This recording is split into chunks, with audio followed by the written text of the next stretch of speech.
Perkenalkan, nama saya Alvin Cornel Salwa. Saya mahasiswa dari Universitas Komputer Indonesia. Pada saat ini saya akan menjelaskan sedikit tentang peran teknologi informasi di pandemi COVID-19. Pertama kita harus tahu asal mula COVID-19 ini, kemudian kerugian yang disebabkan oleh pandemi ini, dan terakhir peran teknologi informasi di masa pandemi ini. Asal mula COVID-19. Sejauh ini kita tahu banyak pendapat-pendapat yang mengatakan atau berpendapat tentang dari mana sebenarnya asal mula COVID-19 ini. Ya tentu pendapat itu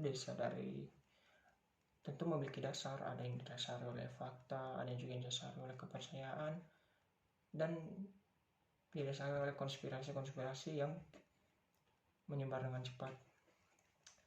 Ya sejauh ini saya beberapa kali searching dan saya menemukan beberapa bahwa sebenarnya banyak pendapat, dan ini juga disertai beberapa fakta bahwa COVID ini sebenarnya asal mula itu berasal dari Wuhan.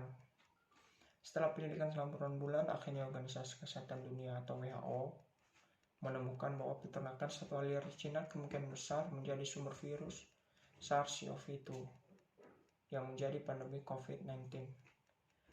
Peternakan satwa liar ini banyak di sekitar provinsi Yunnan, Cina Selatan, dan kemungkinan terbesarnya peternakan ini memasok hewan liar tersebut ke pedagang di pasar grosir makanan laut Wuhan. Tim WHO yang melakukan perjalanan ke Cina ini menduga jika bisa saja hewan liar tersebut tertular virus SARS-CoV-2 dari kelelawar yang ada di daerah tersebut. Jadi virus ini virus zoologi ya, berarti berasal dari binatang gitu, hewan. Ya meskipun demikian, walaupun itu salah satu fakta paling masuk logika lah ya, tapi tetap saja masih banyak teori, masih banyak gagasan-gagasan baik dari para ilmuwan dan baik tak sedikit dari orang-orang atau masyarakat biasa juga memberikan pendapat, dan bahkan para petinggi-petinggi agama juga. Jadi sampai sekarang belum ada kepastian sebenarnya asal mula COVID ini, sejauh ini yang saya tahu. Kemudian kerugian disebabkan oleh COVID-19 ini, tanpa saya jelaskan, kita semua sudah tahu seberapa merasakannya pandemi COVID-19 ini. Nggak hanya di negara kita Indonesia, melainkan di seluruh negara-negara di dunia juga mengalami kerugian akibat pandemi ini. Dan salah satu kerugian paling besar menurut saya itu pada virus corona baru atau COVID-19, dan upaya pencegahan penyebaran diketahui telah menghabiskan anggaran global sekitar 3,8 triliun USD atau berkisar 5,59 kuadriliun rupiah. Bukan angka yang kecil tuh. Riset terbaru juga menyebutkan akibat pandemi COVID-19 ini sebanyak 147 orang telah kehilangan pekerjaannya. Dan orang-orang ini banyak di sektor bisnis dan industri yang mengalami perlambatan. Angka tersebut diperkirakan menghasilkan pemotongan pendapatan upah dari gaji 2,1 triliun USD atau setara dengan 30,3 kuadriliun rupiah atau 6% dari semua pendapatan upah global. Dari total kehilangan pendapat ini, 536 miliar USD atau setara dengan 7,7 kuadriliun rupiah atau sekitar 21% hilang karena pengurangan perdagangan internasional. Ya, itulah salah satu angka yang besar. PHK di mana-mana, kita tahu. Mungkin dari kita juga mungkin hampir semua lah ya merasa resah dengan pandemi ini. Terus penanganan apa aja yang pernah dilakukan? Penanganannya banyak sih. Salah satunya PSBB. PSBB ini merupakan salah satu strategi pemerintah dalam mencegah kemungkinan penyebaran virus corona, bertujuan untuk memutus rantai penyebaran virus corona, yang mana juga telah tertuang di dalam aturan PMK nomor 9 tahun 2020, tertulis pula di dalam aturan PMK nomor 9 tahun 2020 pasal 2. bahwa untuk dapat ditetapkan sebagai PSBB, maka suatu wilayah provinsi atau kabupaten atau kota harus memenuhi 2 kriteria. Kemudian ada juga PJJ, ya, pendidikan jarak jauh, serta yang sekarang vaksinasi yang masih berjalan. Ya, doakan saja semoga lancar. Nah, ini dia nih. Terus apa peran teknologi informasi di masa pandemi ini? Pertama, sebelumnya kita tahu akibat dari pandemi ini adalah diberlakukannya PSBB, pembatasan sosial berskala besar, yang dimana segala kegiatan akan dibatasi, salah satunya dilarang berkerumun. Contohnya melakukan sebuah acara, mengadakan pesta pernikahan dan kegiatan lainnya yang membuat orang berkumpul di satu titik. Bahkan kegiatan-kegiatan agama pun ya masuk dalam hal ini. Karena penyebaran virus COVID yang sangat cepat dari satu orang ke orang lainnya. Sehingga sebagian masyarakat pastinya merasa khawatir dengan kerumunan bahkan keluar rumah sekalipun. Ya, ini juga didasari karena penyebaran virus corona yang sangat cepat. Namun mau tidak mau agar dapat memenuhi kebutuhan masyarakat harus keluar lebih membeli kebutuhan. Ya benar. Di mana-mana kita harus ya memenuhi kebutuhan kita kan. Contohnya belanja, beli kegunaan ini, apalagi buat ibu-ibu beli ini bahan-bahan makanan.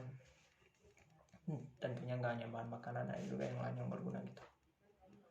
Nah, disinilah teknologi informasi sangat dibutuhkan. Dengan adanya teknologi yang memberikan jasa pesan online kepada masyarakat, maka dapat membantu masyarakat dalam memenuhi kebutuhannya tanpa harus keluar rumah. Selain itu, ini juga dapat membantu memutus rantai penyebaran COVID. Ada banyak aplikasi belanja online sekarang yang dapat digunakan di saat sekarang, contohnya seperti Shopee dan Lazada. Nah, ini bahkan sebelum ada COVID kayaknya udah ada sih ini. Tapi sekarang ini sangat berperan besar di masa pandemi ini. Bahkan sekarang orang malahan banyak yang lebih suka dengan ini jasa dari teknologi informasi ini. Ya, misalnya kalau mau belanja ya lebih mudah, nggak harus keluar. Jadi bisa tuh menghindari kerumunan yang dimana kita tahu COVID-19 ini sangat cepat nih beredar, apalagi kalau dalam keadaan berkerumun gitu. Soalnya dia penyebarannya sangat cepat. Terus nggak hanya pesan online, teknologi informasi juga menyediakan antar jemput. Kan nggak mungkin dari pesan terus kita kesana sama aja membeli. Di sini mereka menyediakan sarana antar jemput ya yang lebih mempermudah. Jadi kita hanya perlu menunggu di rumah, maka pesanan akan sampai. Ya kita ya contohnya kayak itulah Gojek, Grab gitu, yang itu GoFood, GrabFood. Bahkan sekarang ada COD, lebih mudah bayar di tempat, lihat dulu barangnya bagus apa enggak. Selain dari kebijakan PSBB juga, pemerintah juga memperlakukan PJJ, pembelajaran jarak jauh, untuk memenuhi kebutuhan pendidikan. Pendidikan merupakan salah satu sarana yang penting dan salah satu yang utama yang harus diperhatikan. Jadi dengan diterapkannya PJJ ini, sekolah harus melakukan sistem daring atau belajar online. Di sinilah teknologi informasi sangat berperan besar. Dengan adanya teknologi informasi yang menjadi sumber dari sistem pembelajaran jauh ini, teknologi informasi menyediakan banyak sarana untuk pembelajaran online, mulai dari situs belajar online, aplikasi belajar online, dan media daring lainnya yang dibutuhkan seperti LMS, Zoom, dan Jmeet. Nah, tentunya kita tahu dari tingkatan SD, SMP, SMA, atau SMK, STM, bahkan sampai perguruan tinggi sekalipun sekarang darinya online. Ya ini di sini teknologi informasi sangat berperan besar. Soalnya ya dia menyediakan beberapa sarana yang membuat kita ya walaupun sistem daring ini nggak sebagus sekolah offline, tapi setidaknya dapat menutup dan dapat memperkecil persen kegagalan dalam pendidikan kita. Dimana kita tahu pendidikan merupakan salah satu itu poin penting kalau ingin maju gitu loh. Bahkan pendidikan sekarang termasuk kebutuhan pertama, yang kebutuhan yang harus. Ya mungkin ini singkat ya. Sebenarnya masih banyak lagi ini penantian informasi di pandemi COVID ini. Tapi untuk sekarang saya hanya bisa menyampaikan ini.